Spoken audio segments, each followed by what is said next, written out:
பாலபாரதி அம்மா சொன்னாங்க, பிஜேபி எல்லாம் களத்திலே இல்லை அப்படின்னு சொல்றாங்க. கை தட்டுறதுக்கு கூட திமுக காரங்களை வாடகைக்கு எடுத்துட்டு பிஜேபிக்கு களத்துல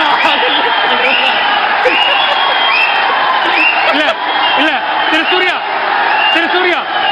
உட்காருங்க உட்காருங்க உட்காருங்க உட்காருங்க உட்காருங்க உட்காருங்க உட்காருங்க உட்காருங்க உட்காருங்க நான் பேசுறேன் இல்ல இல்ல திரு சூர்யா நீங்க சொல்லுங்க பயப்படாதீங்க திரு சூர்யா உங்களுக்கான நிறைவு சுற்று நேரம் சுருக்கமா உங்களுக்கு கருத்தை முன்வைங்க.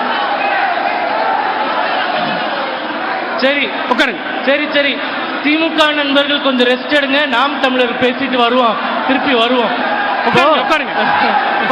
களஞ்சியம் அண்ணா பேசும்போது சொன்னாரு, நாங்கள் தனியாக போட்டியிடுகிறோம், பிஜேபிக்கு அது திராணி இருக்கா அப்படின்னு கேட்டார். 2022 கடைசியாக நகர்ப்புற உள்ளாட்சி தேர்தல் தமிழ்நாட்டில் நடந்தது. அதுல பாரதிய ஜனதா கட்சியும் தனியாக போட்டியிட்டது, நாம் தமிழர் கட்சியும் தனியாக போட்டியிட்டது. தமிழகத்தில் மொத்தம் 21 மாநகராட்சிகள் இருக்கின்றன. அந்த 21 மாநகராட்சியில வாங்கிய வாக்கு சதவீதம் பாரதிய ஜனதா கட்சி 7.17%, நாம் தமிழர் கட்சி 2.6%. இது அது விஷயம் இல்ல. வெயிட் பண்ணுங்க. இப்போ அது விஷயம் இல்ல. பொறுமையா கேளுங்க, பயப்படாதீங்க. 21 மாநகராட்சியில பாரதிய ஜனதா கட்சி 22 கவுன்சிலர் இடங்களை ஜெயித்தது. ஆனால் நாம் தமிழர் கட்சி 0 கவுன்சிலர் இடங்களை ஜெயித்தது. ஆகையால அண்ணன் எங்களை சொன்னாரு, நான் உங்களுக்கு சொல்றேன், நீங்க முதல்ல ஒரு கவுன்சிலர் சீட்டை ஜெயிச்சுட்டு வந்து எங்க கிட்ட போட்டி போடுங்க, அதுக்கப்புறமா மற்றதை பார்த்துக்கலாம். சூர்யா நிறைவு செய்யலாம். நன்றி சூர்யா, நன்றி. நீங்க கொஞ்சம் ரெஸ்ட் எடுங்க. இப்போ இல்ல ரெஸ்ட் எடுங்க. அதிமுக பக்கம் போலாம். ரெஸ்ட் எடுங்க. இல்ல அதிமுக பக்கம் போலாம். அண்ணன் நண்பர் கல்யாண சுந்தரம் அண்ணா சொன்னாரு, 13 மருத்துவக் கல்லூரிகளை கொடுத்தாங்க, மத்திய அரசு கொடுத்தாங்க. ஏன் கொடுத்தாங்கன்னா, தமிழகம் வளர்ந்திருக்கிறது, உத்தரப்பிரதேசம் வளரவில்லை.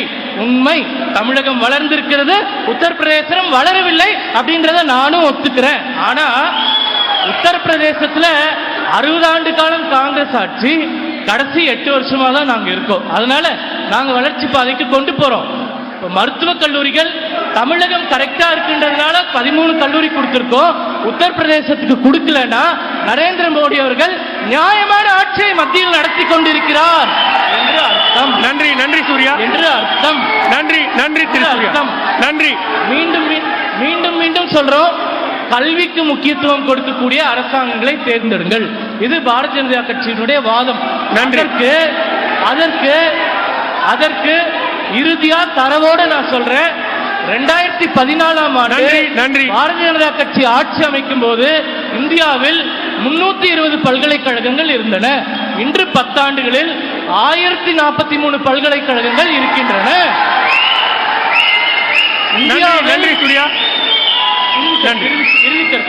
இந்தியாவில் 2014ஆம் ஆண்டு மோடி அவர்கள் ஆட்சி பொறுப்பை ஏற்றபோது 38,000 கல்லூரிகள் இருந்தன.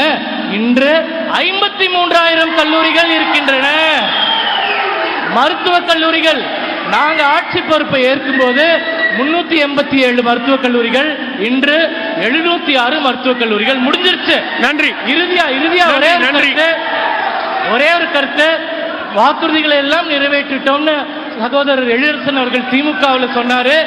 காஞ்சிபுரம் மண்ணில் இருக்கோம், காஞ்சிபுரத்துக்குன்னு தனியாக திமுக தேர்தல் வாக்குறுதி ஒன்று 2021ஆம் ஆண்டு அறிவித்தது. 5 வாக்குறுதிகளை படிக்கிறேன், அது கட்சி வித்தியாசம் பதில் சொல்லுங்க. முதல் வாக்குறுதி காஞ்சிபுரத்தில் என்று சொன்னார்கள், நிறைவேற்றினார்களா? காஞ்சிபுரத்தில் அரசு சட்டக் கல்லூரி கொண்டு வருவோம் சொன்னாங்க, நிறைவேற்றினாங்களா? காஞ்சிபுரத்தில் காகித ஆலை தொடங்கப்படும் சொன்னாங்க, வந்தாங்களா? சாலை அமைக்கப்படும் சொன்னாங்க, இல்ல. ஊர்ப்பாதைகளை திறப்போம் சொன்னாங்க, திறந்தாங்களா? இல்ல.